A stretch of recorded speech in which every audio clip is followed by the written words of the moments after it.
Hey everyone, we're back again. I think it's Tuesday, September 23rd, and we're finally getting to putting the front bumper on. I spent a little bit of time yesterday straightening it out. The bottom edge of it was had some bends down. Looks like somebody hooked a chain to it or something, trying to pull the truck out of somewhere. And it's got a twist in it that I won't be able to get out until I get it mounted on the 59 here. So I'll just show you what I got going on and how I've done it here. It took a bunch of planning, figure out how I wanted to go about this. And as it turns out, the 81 square body came to the rescue again. So see if I can get you in here.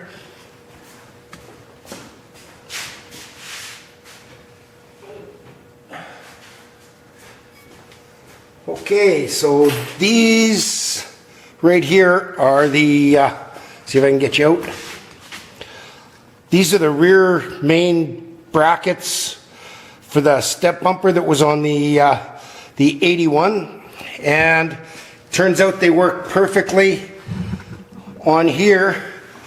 These will get bolted to the frame and then to the tab on the bumper up at the front there. So the way I'm going about mounting this, some of you will say it's not strong enough, but these bolts are in shear, nothing else. So what I do is I got everything lined up. I had the bumper sitting on jack stands, and then I pre-marked the holes through the bracket where they're going to get bolted on.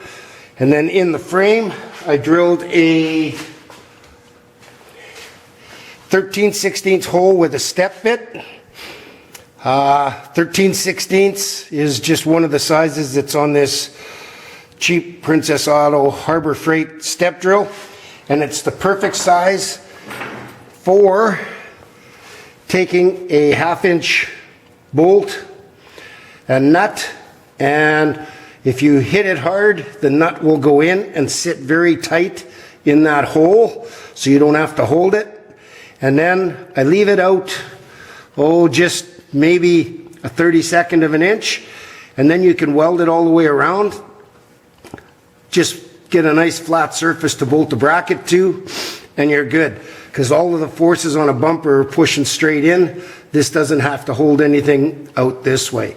So I'm just going to get these ones welded in. This one is partially welded. The other thing you want to do when you put your 1/2-inch bolt in here to hold the nut, I coat the threads really good with tip, that wax stuff that you put your MIG tip in to stop stuff from sticking, just so that your weld won't stick to it if you happen to go a little awry when you're welding here, especially if you can't see like us old guys. So I'm just going to get this welded in. I can go to the other side and drill them, and then I can show you. Got both of these 1/2-inch nuts welded in and dressed down a little bit. I'm just going to put some undercoating on them, and then I can bolt that bracket in there. And there's the first bracket bolted in. Got to go to the other side, finish drilling the holes, get those nuts welded in, and we should be good to get the bumper mount. Okay, I got the 2 pilot holes started. We're just going to drill them out to 13/16. See if I can get the camera in here.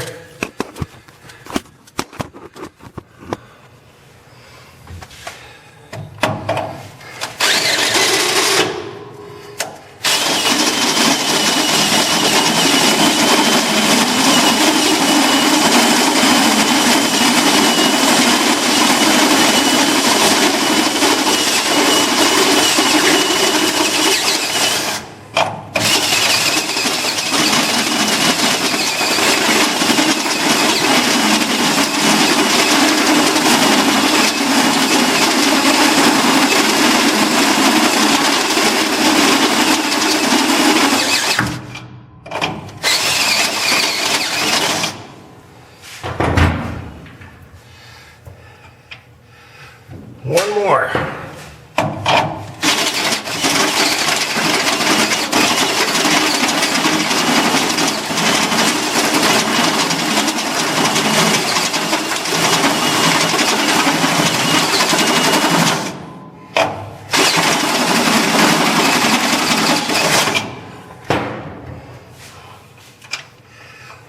just got to finish going through with that bit.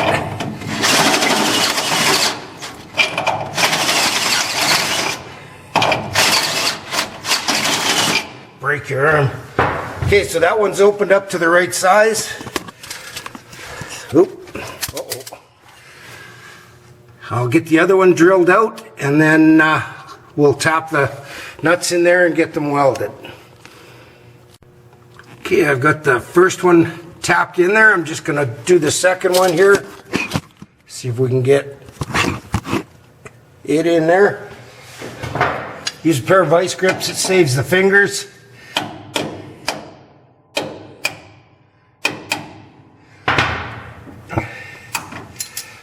Then just tap it until it's flush. We're a little bit proud. Make sure it's straight.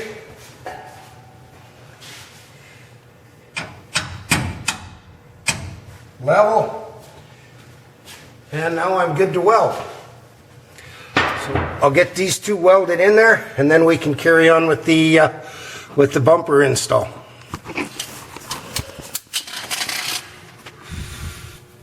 I got the front one dressed off with the grinder.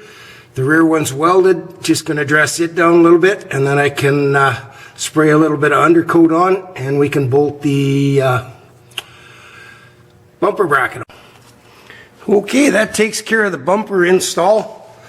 I was even able to use the original side braces. All I ended up doing was welding a 1/2-inch bolt to the main bracket that goes out there, and it worked perfectly. So everything's nice and straight. Probably back it outside and see if I can get a good picture of it with the bumper on. It's probably going to change the look really good. So we'll get this outside and see what it looks like. Okay, guys, finished up the front bumper install this morning. I went and got some 1/2-inch carriage bolts just to replace the regular bolts I had in there. I'll back it outside and get a couple pictures. I'm sure it's going to change the look of it. The other thing I've done is after I got the hood on and adjusted the hinges down as far as I could, the back of the hood still sat up about 1/2 inch. You could push down on it when it was closed. So I checked on one of the Facebook 55 to 59 GMC sites, and one of the guys on there suggested putting a couple shims under the front of the hood hinge. There's the two bolts that go into the hood hinge, one on the back, one on the front, and I loosened the front one off, pried it down, and I put two 1/8 inch shims. I tried 1/8 and I had to go more, so I went 2 of them, and that sucked the back end of that hood down perfectly without changing any of the alignment or anything there. So I'm just going to back this thing out, get a couple pictures, and we'll finish this video off. Here's the other thing I got, guys. A DZ good quality rubber mat. It's trimmable, and it actually, I had to cut the center.